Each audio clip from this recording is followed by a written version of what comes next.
Janine at Jericho, inaabangan sa ABS-CBN Christmas Station ID at sa Star Magical 2024.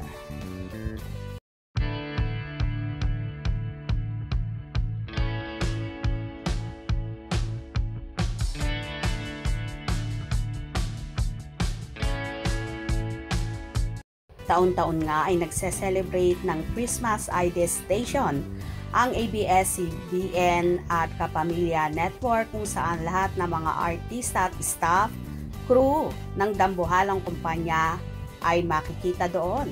Kahit nga ang iba't ibang shows ng Kapamilya Network ay taon-taong bida sa Christmas Station ID ng nasabing network. Samantala, malayo pa nga ang nasabing event na yon, ay tila so excited ngang makita ng Ekonin supporters ang kanilang mga iniidolong sina Janine Gutierrez at Jericho Rosales. Inaabangan na nga nila ang dalawa kung magsasabog daw ba ng sweetness at kilig factor ang Ekonin. Samantala, naglabas naman ang ABS-CBN ng poster at video na ang nakalagay ay Star Magical Christmas 2024. Feel the Merry Magic.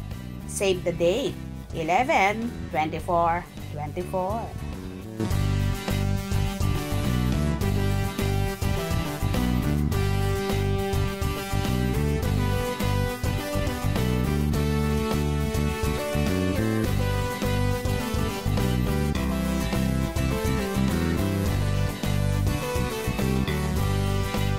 Posible kaya nga bang magkasama ang tandem ng Ekonin sa Star Magical Christmas 2024 na yon, na ang sinasabi ay para lang sa Gen Z? Anyway, so excited na ngang makita ng tagahanga ng Ekonin ang dalawa na first time magkakasama sa Christmas Station ID ng ABS-CBN. Taon-taon kasi na inaabangan ang naturang station ID na yon na nakapagbibigay ligaya at positibong pananaw sa lahat. Nagpapasalamat naman ang pamunuan ng ABS-CBN sa lahat ng mga artista, staff, crew, writers, directors at sa lahat ng bumubuo para maging matatag at matagumpay ang mga shows ng ABS-CBN. Wala mang franchise until now ang Kapamilya Network, pero patuloy pa rin silang namamayagpag at nangunguna ang mga shows na ang karamihan ay nagte-trending at pinag-uusapan. At pang world class nga ang datingan.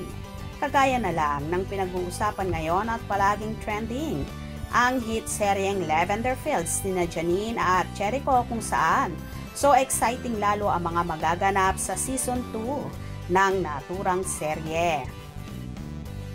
Magkakalabasan na ng baho at mabubunyag na ang katotohanan. O diba, hindi lang sa palabas kayo excited? For sure, sa love life ni Eko at Janine ay excited din kayo na malaman ang totoong estado ng kanilang relasyon. Kaya tumuto kayo at huwag na huwag bibitiw sa mga maiinit pang tagpo sa Ekonin. Kung nagustuhan nyo ang video na ito, comment down below.